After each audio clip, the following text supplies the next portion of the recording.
maalin dhaweetaan sheegay nin odaya ayaa jamaacad ku yiri kaalay ma aragtaan ilmahayga baa iga xanuunsan igu soo duceeya xaafadii markay tageen waxay u tageen curadkii odayga wiilkii uu dhalay oo afarta adima silsilada kaga xidhan yihiin dharka isaga ka saara saxarada isaga ka maydha timaha isaga ka xiira ya sindhada iyo xaarka isaga ka gura cuntada isaga seesiya odayga albaabka ma dhaafi karo hadduu albaabka dhaafan kan waa nin weyn oo xoog leh dadka xaafadda joogo dhan muulaynaya markaasuu yiri war 7 sano buu odayga 7 sanadood aqalkayga irida ma dhaafin buu xataa salaada halka geedka hoostiisa ku tukadaa buu maalinta jumcadina dad kale yimaado iga hayo markaa aan jumcada tagaa buu yarka igu duceeyay ilaahay inuu caafimaad siiyo waa loo duceeyay jamaacadku waa u duceeyeen laana daaima jamaacadadu markay magaalooyinka yimaadaan dadka bukay bay ziyaartaan dadka ma aragtaan madaxda ziyaartaan culimada ziyaartaan caamada ziyaartaan nabigeena yiri calayhi salaatu wasalaam man aada mariidan aw zara akhan lahu fillahi nadahu munadin bi an tibta wa taba mamshaka wa tabawata min aljannati manzila qof walaalkii oo xanuunsan soo ziyaartay buu nabigu yiri qof buka u soo duceeyay qofay alla dartii ku walaaloobeen ilaahay dartii u soo ziyaartay samada ayaa laga dhawaaqaa malag baa samada ka dhawaaqayo oranaya waad wanaagsanaatay socodkaagaasina waa wanaagsanaaday jannadana manzil baa ilaahay kaaga diyaariyay yaku xadiista ilaalinaya jamaacadadu ayay dadka magaalada ziyaartaan markay yarkii u soo duceeyeen bay ka naxeen odayga rafaadka ka muuqda iyo ma aragtaan murugta ka muuqata wuxuu yiri inankayga dhibta ku dhacday ma u jeedaan ha aniga ga dhacday buu aniga buu maalin uu iga careysiyo waxaan ka idhin buu yiri inkaar kugu dhacday inkaartii baa ku dhacday buu ka madaxa laga galay buu khalaas uu waashay dhibtiisina anigu soo noqotay buu aniga saxarada ka meeday buu albaabka ma dhaafi karo 7 sano albaabka kama bixin buu ridaas marka ciyaalka yaan la habaarin ciyaalka waa loo duceeyaa waa loo dhibriyaa waa la tarbiyadeeyaa tarbiyada islaamka inaan qaadano weeyaan ha muslimku akhlaaqdiisu waa inuu gurigiisa kula noqdo qofka muslim oo nabigeenu calayhi salaatu wasalaam waa kii oran jiray أكمل المؤمنين إيمانا أحسنهم خلقا وخياركم خياركم لنسائهم وأنا خيركم لأهلي بالنبي صلى الله عليه وسلم مؤمنين كو إيمان كو نقد كمال كو قاعدي وكو ضد بعد ونكسن أبو رسولك يدي كو مؤمنين تو خير بدنا وكو ريره كو خير بدن أنا ريرك كو خير بدن بالنبي أخلاق ذا ونكسن لا ده هاي يعني حريص ونكسن هذا لا ده هاي بالليدي dadka ugu xaq la inay arkaan waa ma aragtaan waxa weeyaan ma aragtaan waa ehelkaaga labada dhalinyaradana waxaan oranaynaa shaabun nashaa fi taa'ati Allah nin dhalinyaro ah oo dhalinyarnimadiisa ilaahay daacadiisa ku ababay oo ku barbaaray waxa uu ka mid noqonayaa todobada ilaahay qiyaamaha hooskiisa ugu hoos hareeyo ninka dhalinyaradana waa kii nabigu lahaa calayhi salaatu wasalaam birru aabaakum tabarru abnaakum baa nabigu hadaa labadiina waalid u samafashaan inikana ku adasheen bay ni samafali doona rasuulku yiri rida allah fi rida alwalidayn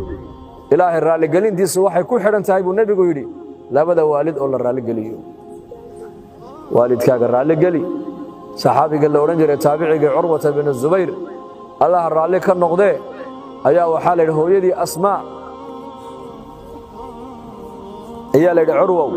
nin caalim abuha oo rabbaaniya hal maalin baa lagu yiraahdo hooyada waad jeceshahay baarina waad u tahay nin ka baaraysan anagu ma arag nin adiga hooyo kaaga baari badan maan arkine hal maalin hooyada adoo cunto la cunaya laguma arkin sidee ku dhacday baa lagu yiri wuxuu hooyada cuntada waxaan la cuni waayay baan inay sheegay waxaan ka baqay buu yiri luqmada ay tamacda in iyadu qaadato inaan ka hor qaato ka hor cuno oo inta caaqil waalideen ku noqdaan ka baqay buu taasaan goonida ugu cunaayadana goonida ugu siyaabay maalintay dhimatayna sida ilmo yar uu ooyay baa leeyahay markaasaa lagu yidhi nin yow geeridu waa xaq in sidaa loo ooyana ma bannaanee nin sheekhana waa tahay oo ummadda nebi maxamed baaba ka dhintay calayhi salaatu wasalaam oo ummaddu ay weydee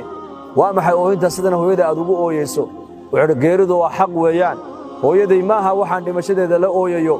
laakiin albaabadii jannada looga gelaya ka mid ah ayaa iga xidhmay buu yidhi maanta waalidku baarinimada waalidka loogu baari samaynaya waxaa lagu mutaystaa albaab gaar oo jannada ku yaalla ayaa jiro oo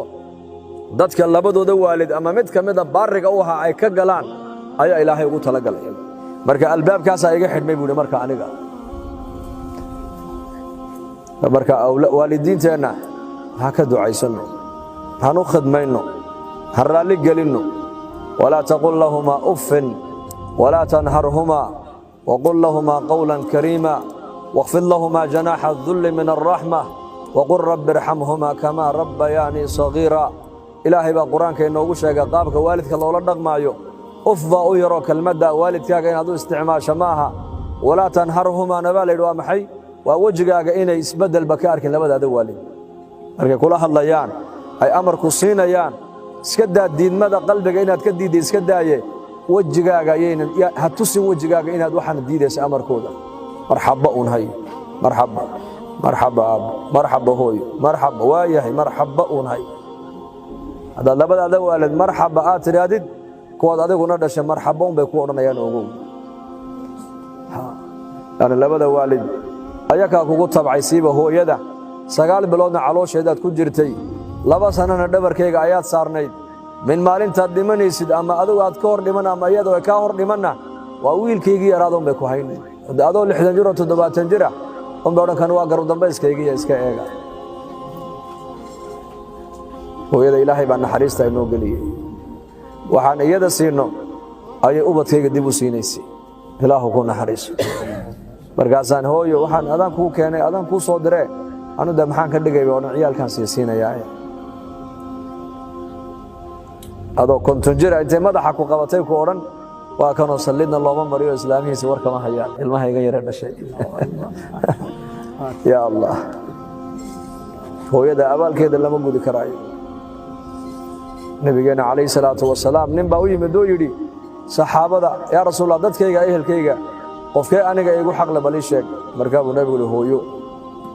haddana buu ka yidho markaasuu hooyo mar saddexaadna u weydiiyey hooyo markii afraad buu nabigu yidhi aabbo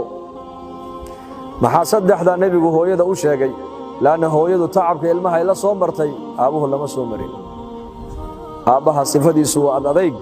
hooyada sifadeeduna waa raxmad 9 ciyaal hadday hayso oo kala dabeecad yihiin mid walba iyadu mid walba way raali gelin mid kasta haddii la yidhaahdo hooyo ubadka ayay ugu jeceshahayna wuxuu odhanayaa hooyo ubadka anay ugu jeceshahay laakiin aabbuhu sifada ma leh aabbaha ciyaalku waa u kala soocan yihiinoo ka tacliinta iyo baariga u ana wuxuu ka tacliinta waxbarashada ku wanaagsan isagana u baari ana wuxuu odhanayaa anu kanaan dhalay haddaan ninta ninkaa iga eega buu odhan laakiin ka ku dhaga adaga waxbarashadana ku liita kan ciduu raacayba garan mayna buu odhan ciduu yahayba kan garan mayna annagu laakiin hooyadu sidaa maaha ka magaalada ugu liita ee ugu saaqidsan hadday dhashayna laga dhaadhicin maayo inankaaga magaalada ugu akhlaaq xume waxay la soo taagan tahay waa ka ugu fiican magaalada ciyaalka magaalada iga baabiyey bay odhan ciyaalka magaalada ilmaha iga halleeyey ka ugu fiican weeyaan inankaygu sifadaasi hooyada iska leh marka waalidadeenna waa inaan ka ducaysannaa waa inaan u khidmaynaa waa inaan ilaahay ugu dhowaannaa alzim rijlayha uma aljanna nabigeenna calayhi salaatu wasalaam nin baa u yimid oo yidhi nebi allow jihaadkaa rabaa inaan ka qayb gale ka waran markaa buu nebigu ku yidhi waalidadaadii wax ma ka nool yihiin markaa buu yidhi haa labadoodii mid baa ka nool buu hooyadii baa ka nool markaa buu nebigu sal alla alay wasalam ku yidhi soo janno ma hooyada safarkaaga raalli may ka ahayd mase kamay ahayn maya safarkayga raalli kamay ahayn buu inaan la joogay jeclayd markaa buu nebigu yidhi soo janno ma rabtid haa jannaan rabaa orodoo hooyadaa ku noqo lugteeda qabo oo iyada